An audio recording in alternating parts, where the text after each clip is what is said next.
میں پریکٹیکل مسلمان نہیں تھا، میں بس اس لیے مسلمان تھا کہ میرے ماں مسلم گھرانے میں پیدا ہو گئے، عبداللہ عبد الرحمن میرا نام رکھ دیا گیا، میری زندگی میں دین نہیں تھا، میری زندگی میں نمازیں نہ تھی، بس میں اس لیے مسلمان تھا کہ مسلم ماں باپ کو پیدا ہو گیا۔ وہ نوجوان لکھتا ہے میرے ساتھ ایک ایسا واقعہ پیش آیا جس نے میری زندگی کی روش کو بدل دیا، جس نے میری زندگی کی رفتار بدل دی، جس نے میری زندگی کے رخ کو بدل دیا۔ کہا ایک مرتبہ جب میں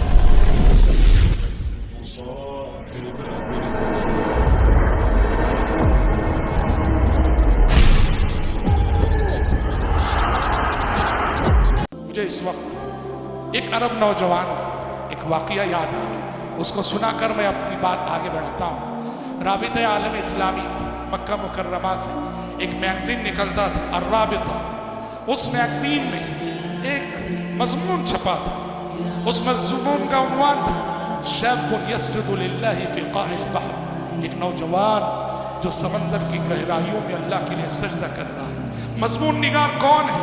وہ نوجوان ہے جس نے آپ بیٹی لکھے ایک واقعہ جو اس کے ساتھ گزرا۔ کیا ہے واقعہ؟ ایک نوجوان عرب نوجوان لکھتا ہے کہ میرا تعلق غوطہ خوروں کی ٹیم سے تھا جو آکسیجن وغیرہ پہن کے سمندر کی گہرائی میں جاتے ہیں ریسرچ کے لیے۔ کہا کہ میں غوطہ خوروں کی ٹیم سے میرا تعلق، میں پریکٹیکل مسلمان نہیں تھا، میں بس اس لیے مسلمان تھا کہ میرے ماں مسلم گھرانے میں پیدا ہو گیا، عبداللہ عبد الرحمن میرا نام رکھ دیا گیا، میری زندگی میں دین نہیں تھا، میری زندگی میں نمازیں نہ تھی، بس میں اس لیے مسلمان تھا کہ مسلم ماں باپ کو پیدا ہو گیا۔ وہ نوجوان لکھتا ہے میرے ساتھ ایک ایسا واقعہ پیش آیا جس نے میری زندگی کی روش کو بدل دیا، جس نے میری زندگی کی رفتار بدل دی، جس نے میری زندگی کے رخ کو بدل دیا۔ کہا ایک مرتبہ جب میں اپنی ٹیم کے ساتھ سمندر کی گہرائی میں گیا آکسیجن پہن کر، سمندر کی گہرائی میں جانے کے بعد میرے آکسیجن کے کنیکشن میں خرابی آ گئی، مجھے آکسیجن ملنا بند ہو گیا، میرا دم گھٹنے لگا، مجھے لگا کہ اب میں شاید چند منٹوں کا مہمان ہوں۔ تو میں نے کوشش کی کہ کم سے کم مرنے سے پہلے کلمہ پڑھ لوں۔ وہ نوجوان لکھتا ہے میں کلمہ پڑھنے کی کوشش میں اشہدو کہنا چاہتا تھا، صرف اش کہتا تھا، اس سے آگے میں نہیں کہہ پاتا تھا۔ کہا اسی کشمکش میں کلمہ پڑھنے کی کوشش کر رہا ہوں، دم گھٹ رہا ہے، اش سے زیادہ مجھ سے کہا نہیں جا رہا۔ اتنے میں اس کی ہوش چلی گئی۔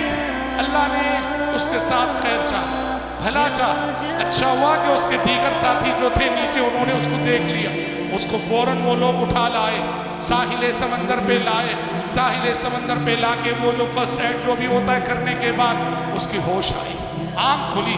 اس نے کہا جب میری آنکھ کھلی اور میں نے خود کو دنیا میں محفوظ پایا تو کہتا ہے کہ میں نے سب سے پہلے اللہ کا شکر ادا کیا، میں نے شکر ادا کیا۔ رب العزت چاہتا تو اسی وقت میری روح قبض کر لیتا، اور اگر اس وقت میں مر جاتا تو سیدھا نارے جہنم میں جاتا۔ شکر ہے میرے رب کا جس نے ایک موقع دیا مجھے، ایک چانس دیا مجھے، یہاں سے میری زندگی کہتا بدل گئی، میری سوچ بدل گئی، میں بہت دیندار ہو گیا، میں بہت نمازی ہو گیا، چہرے پہ داڑھی کی سنت آ گئی، اور دین پر قائم رہتے ہوئے کئی دن میں نے گزارے۔ اور اس کے بعد میرے من میں ایک بات آئی، ایک ارادہ ہوا، ایک اقدام میں نے کیا، وہ یہ کیا کہ میں نے پھر سے وہ آکسیجن کا وہ سارا سیٹ پہنا، آکسیجن کا وہ سارا سیٹ پہنا، پہن کر اکیلا تنے تنہا اسی سمندر میں گیا، سمندر میں غوطہ لگایا، اور سمندر کی گہرائی میں جہاں مجھے لگا کہ اس مقام پہ میرے ساتھ وہ حادثہ پیش آیا تھا، وہاں جا کر بے ساختہ میں اللہ کے لیے سجدے میں گر گیا، بے ساختہ سجدے میں گر گیا۔ بہت میں نے اللہ کا شکر ادا کیا، اللہ کا شکر ادا کیا کہ پروردگار شکر ہے تیری رحمت کا، تیرے کرم کا، تیرے عفو و درگزر کا، کتنا مہربان ہے تو، کتنی مہلت دیتا ہے تو، کتنے سنبھلنے کے موقع دیتا ہے تو، شکر ہے۔ میں نے سجدے شکر ادا کیا اور بہت دیر رب کی حمد و ثنا میں وہاں کرتا رہا۔ اس کے بعد وہ نوجوان لکھتا ہے مضمون جس عبارت پہ اس نے ختم کی، اس نے لکھا ہے کہ میں سمجھتا ہوں جب سے اللہ نے کائنات بنائی ہے شاید اس وقت آج تک کسی نے سمندر کے اس مقام پہ اللہ کے لیے سجدہ نہ کیا ہو جس جگہ مجھے تو سجدہ کرنے کی توفیق ہوئی۔ مجھے یقین ہے کل حشر کی عدالت قائم ہوگی، تو سمندر کی وہ جگہ پکار کر کہے گی پروردگارا پوری تاریخ میں تیرے ایک بندے نے میرے ماتھے پر آ کر تیرے لیے سجدہ کیا تھا، آج اسے بخش دے، معاف فرما دے۔ حدیث قرآن میں ہے نا، زمین گواہی دے گی، زمین ہماری نیکیوں کی بھی گواہی دے گی، ہمارے گناہوں کی بھی گواہی دے گی۔ اذا زلزلت الارض زلزالها واخرجت الارض اثقالها وقال الانسان ما لها يومئذ تحدث اخبارها، جس دن زمین اپنی خبریں بتائے گی۔ مفسرین سلف نے کیا کہا؟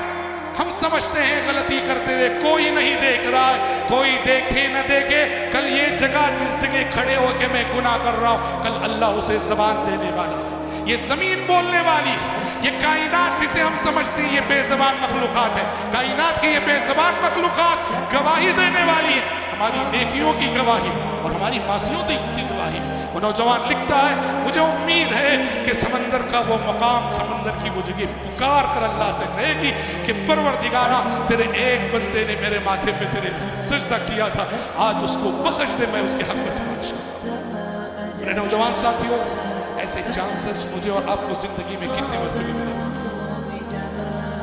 حادثے الگ الگ انداز، کتنے مرتبے ایسا ہوگا آپ خود کہیں گے بس ایک سیکنڈ کا فاصلہ تھا ورنہ حادثہ ہو جاتا، ایکسیڈنٹ ہو جاتا۔ یہ چانس ہے، یہ مہلت ہے، یہ موقع ہے جو رب ہمیں دیتا ہے، پر ہماری غفلت ہمیں اس میں غور و فکر کرنے کا موقع نہیں دیتی۔ خواب غفلت سے ہوشیار ہو جاؤ، خواب غفلت سے ہوشیار ہو جاؤ نوجوان ساتھیوں، نوجوان بھائیوں، نوجوان بہنوں، زندگی کے مقصد کو جانو، زندگی کے مقصد کو سمجھو۔ آج جو بھی کلچر پیش کیا جا رہا ہے، وہ ٹیلی ویژن میں ہو، جہاں بھی ہو، یہ آخرت سے غافل کرنے والا کلچر ہے، یہ دنیا کا غلام بنانے والا کلچر ہے، یہ دنیا کا عاشق بنانے والا کلچر ہے، یہ آخرت سے دور کرنے والا کلچر ہے۔